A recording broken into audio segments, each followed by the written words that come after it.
नमस्कार विद्यार्थी मित्रांनो, आपण आज 12वी सायन्सच्या कायनेटिक थिअरी ऑफ गॅसेस हा तिसरा चॅप्टर पाहणार आहोत. हा चॅप्टर बोर्डाच्या परीक्षेसाठी 7 मार्कांसाठी आहे, म्हणजे विथ ऑप्शनशिवाय तो 5 मार्कांना, पण ऑप्शन धरून 7 मार्कांना आहे. तर या चॅप्टरमधील आपल्याला आता पहिले 3.1 to 3.5 हे पॉईंट आपल्याला बघायचे आहेत. Of gases and radiation part first. First point is introduction. Already we have studied these laws. Boyle's law, volume of given mass of gas inversely proportional to pressure at constant temperature.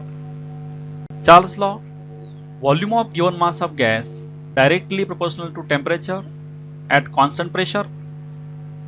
Gay-Lussac's law, pressure of given mass of gas directly proportional to temperature at constant volume. Combining the three laws into single relation, हे जे तिन्ही lodge आहेत एकाच आपण single relation मध्ये combine केले तर PV proportional to T or P1 V1 upon T1 equal to P2 V2 upon T2. For number of moles, small n is the number of mole and this is mass of gas upon molecular mass or number of molecules divided by Avogadro number. This is known as number of moles. Ideal gas equation in terms of number of moles n of gas, PV proportional to NT, that is PV equal to nRT, where n is number of moles, R universal gas constant, value of this gas constant is 8.314 joule per mole per Kelvin. N number of molecules in the gas, Na Avogadro number of molecules in 1 mole of gas. Alternately, PV equal to N kBT according to gas equation, PV equal to nRT, putting value of nR, where Kb is Boltzmann constant, R and Kb are related by the following relation. R आणि Kb जे आहेत ह्या relation relate केलेले आहेत, R equal to Na into Kb. The laws of Boyle's, Charles and Gay-Lussac's are strictly valid for ideal gases only if the pressure of gas is high and temperature is low. Boyle's law आणि Charles law जे आहेत हे only हे तीन real गॅससाठी आहेत. Real gas जे आहेत हा रिअल गॅस आयडियलला इक्विव्हॅलंट कधी असतो, ज्यावेळी प्रेशर हाय असतं आणि टेम्परेचर लो असतं. A gas obeying the equation of state PV equal to nRT at all pressures and temperatures is an ideal gas.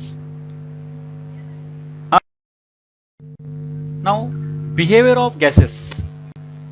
Now look out this video. Now matter consists of 3 states, that is solid, liquid and gases. In solid, atoms arrangement is regular and these solid molecules are do not moving. And in case of liquid, molecules are moving, and for gaseous state also molecules are moving and motion is large and distance between molecule also large in case of gases. It is very difficult to understand the behavior of gas in terms of motion of single particles. आपण single पार्टिकलची motion जर विचारात घेतली तर हा single पार्टिकलची motion study करायचं हे difficult आहे, कारण हा मॉलिक्यूल स्थिर नसतो, इमिडिएटली इकडे इकडे मूव्ह होत असतो, वेलॉसिटी चेंज होत असते. त्यामुळं the number of particles in the gas is itself so large. The total molecule आपण जर विचारात घेतले तर फार मॉलिक्यूल असतात आणि त्यातला एखादा मॉलिक्यूल जे आहे तो ऑब्झर्व करून त्याचा स्टडी करायचं म्हणजे डिफिकल्ट असतं. Hence certain assumptions are made regarding the particles, molecules of gas, average of physical quantity over the large number of particles. त्यामुळं काही असे assumption मानले आहेत, त्या assumption कन्सिडर करूनच हे गॅस स्टडी करतात. This is the approach of kinetic theory of gases, आणि हे कायनेटिक थिअरी ऑफ गॅसचा अप्रोच आहे.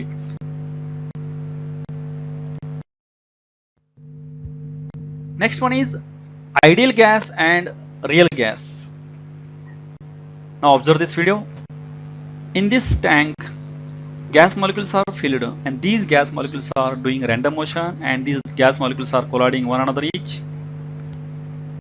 A gas obeying ideal gas equation at all pressures and temperature is an ideal gas. जो gas ideal gas equation obey करतो that is PV equal to nRT for all pressure and temperature that gas is known as ideal gas.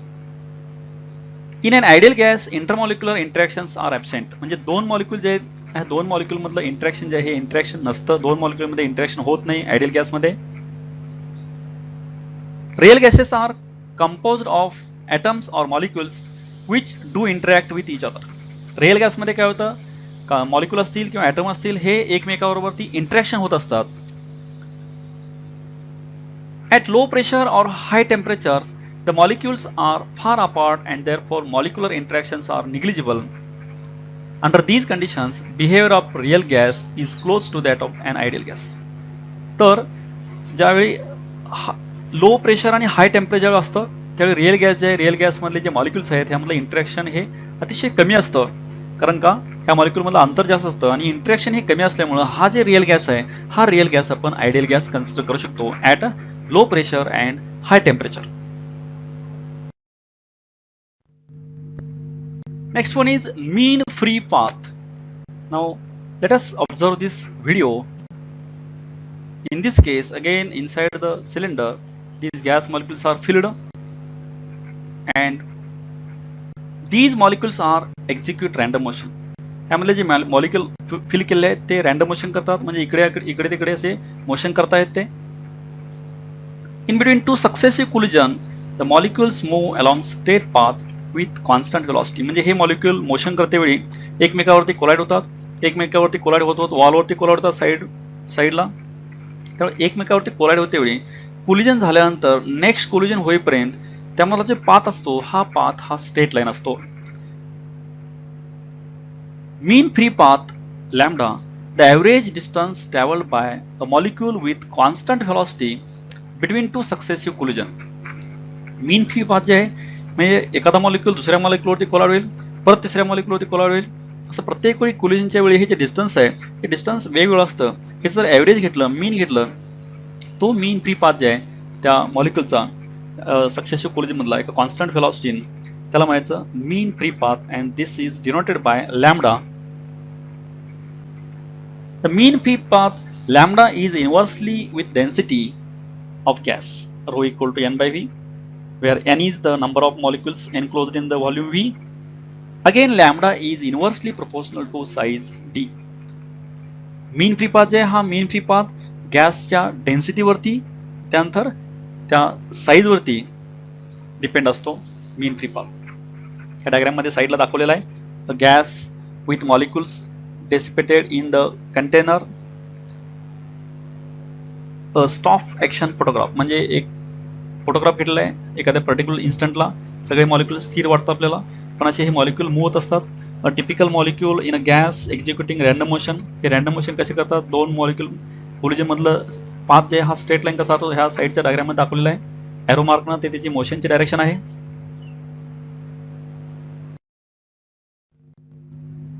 Next one is pressure of ideal gas. Observe this video. In this case this is cylinder and inside the cylinder gas is filled and these are the n number of gas molecules but here only single molecule is shown. To how this molecule is moving to observe this motion this only single molecule is shown. Actually all molecules are present.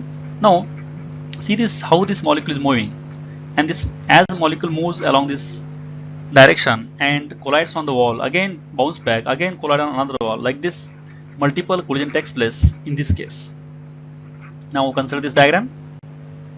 Now let there be n molecules of an ideal gas enclosed in a cubical box of volume V and constant temperature T. एक cubical box आहे. cubical box मध्ये आपण ideal gas fill केलेला आहे. त्या ideal gas fill केला याचा volume जे आहे हा व्हॉल्यूम V आहे that is L3. L is the length of this cubical box and constant temperature हा टेम्परेचर कॉन्स्टंट ठेवलेला आहे आणि यामध्ये गॅस फिल केलेला आहे ह्या cubical बॉक्स मध्ये. Molecules is moving with the velocity v collide with the shaded wall of the cube. The wall is parallel to yz plane. तर यामध्ये n नंबर ऑफ मॉलिक्युल्स आहेत. त्या n नंबर ऑफ मॉलिक्युल की first आपण एक molecule विचारात घेतला की जो yz जे प्लेन आहे त्या प्लेनला पॅरल प्लेन जे आहे म्हणजे एक्स ॲक्सिसचे फ्रंटची वॉल जे आहे शेडेड जे दाखवलेलं आहे डायग्राममध्ये शेड करून त्या डायरेक्शनमध्ये तो मॉलिक्यूल मूव्ह होत आहे. त्याची व्हेलॉसिटी व्ही बार आहे. त्या व्हेलॉसिटी तो जात आहे त्या शेड केलेल्या प्लेनकडे.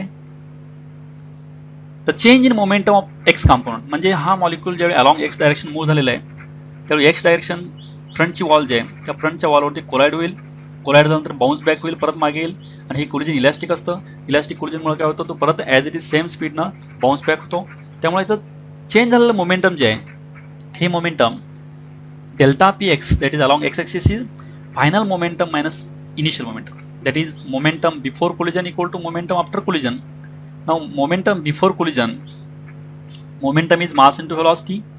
This is minus because direction is opposite. Hence, putting value of this m vx, then minus m vx becomes minus 2 m vx. This is the change in momentum of this molecule. Just we have calculated this change in momentum of molecules. आता आपण जास्त change in momentum molecule काढलेलं आहे. मॉलिक्यूलचं change झालेलं momentum आपण minus 2 m vx काढलेलं आहे. Next the momentum transfer to the wall is plus 2 m vx. The rebounded molecule then goes to opposite wall and collide with it.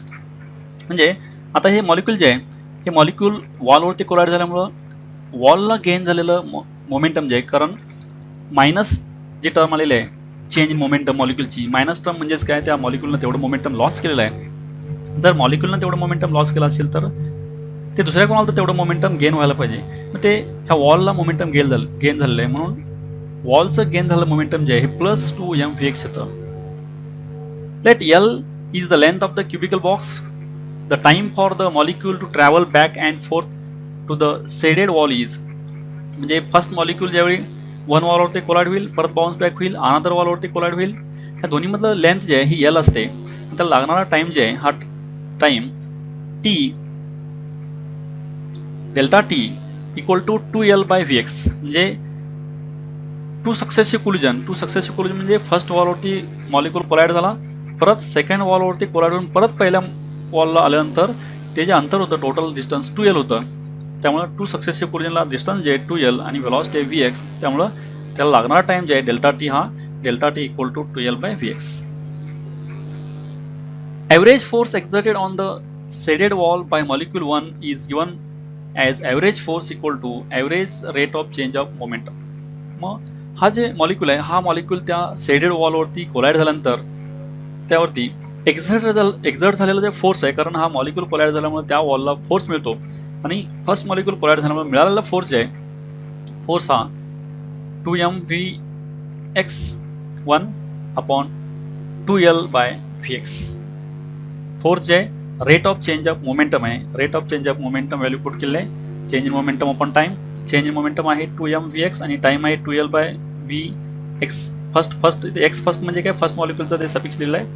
rearranging terms m vx1 square divided by L. This is the average force exerted by that single molecule.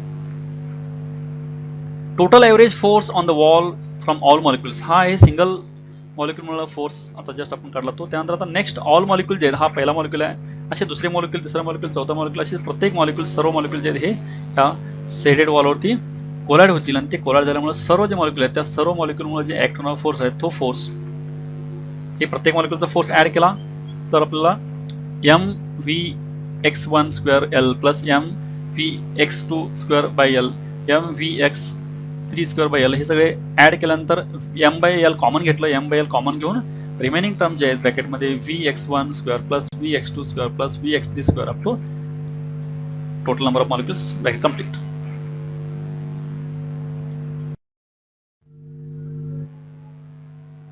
Now just we have calculated average force acting on this shaded wall. आता जे हा force act होतो ह्या फोर्समुळे त्या वॉलवरती pressure येतं. The average pressure will be this pressure P is average force divided by area of shaded wall. त्यामुळे जे प्रेशर आहे ते pressure average force upon area आहे. मग एव्हरेज फोर्स आपण ऑलरेडी कॅल्क्युलेट केली ती व्हॅल्यू पुट केली. एरिया जे आहे लेंथ L आहे ब्रेड पण L आहे त्यामुळे एरिया L स्क्वेअर येतो. This is the pressure average pressure exerted on this shaded wall. The average of the square of x component of the velocities is given by चे जर x compound जे आहे व्हेलॉसिटीचा त्याचं average जर काढलं तर ते आहे Vx bar Vx square bar equal to Vx1 square plus Vx2 square plus Vx3 square up to Vn square upon n हे ॲव्हरेज आहे ॲव्हरेज व्हेलॉसिटी कारण याची व्हेलॉसिटी प्रत्येक कोलिजनमध्ये वेगवेगळी असते त्यामुळे ॲव्हरेज व्हेलॉसिटी घेतली आपण याची then this above pressure equation becomes putting this value of Vx in above equation then this equation becomes mn Vx bar square upon V फक्त above equation जे आहे ब्रॅकेट मध्ये L into L square हे volume आलेलं आहे L square हे area into length हे volume आहे आणि m जे m as it is आणि ब्रॅकेट जे आहे तो Vx1 square plus Vx2 square त्याच्याऐवजी आपण इथं n into Vx square मानलेला आहे बाय सिमेट्री पण जर सिमेट्री म्हणजे x axis y axis z axis तीन ॲक्सिसला घेतलं तर v square equal to v x square plus v y square plus v z square bar average bar म्हणजे ॲव्हरेज आहे ते तर v x square bar v y square bar v z square bar equal to 1/3 v square bar म्हणजे काय फक्त x axis डायरेक्शनमध्येच हे molecule move होत नाहीत तिन्ही डायरेक्शनला मूव्ह होतात म्हणजे अलॉंग एक्स डायरेक्शन आहे अलॉंग वाय आहे अलॉंग झेड आहे म्हणजे काही इकडे एक्सकडे जातील काही वायकडे जातील झेडकडे जातील त्यामुळं तिन्हीकडे आपण जर इक्वली मॉलिक्यूल शेअर केले तर 1/3 व्ही बार स्क्वेअर येतं ते व्ही स्क्वेअर बार येतं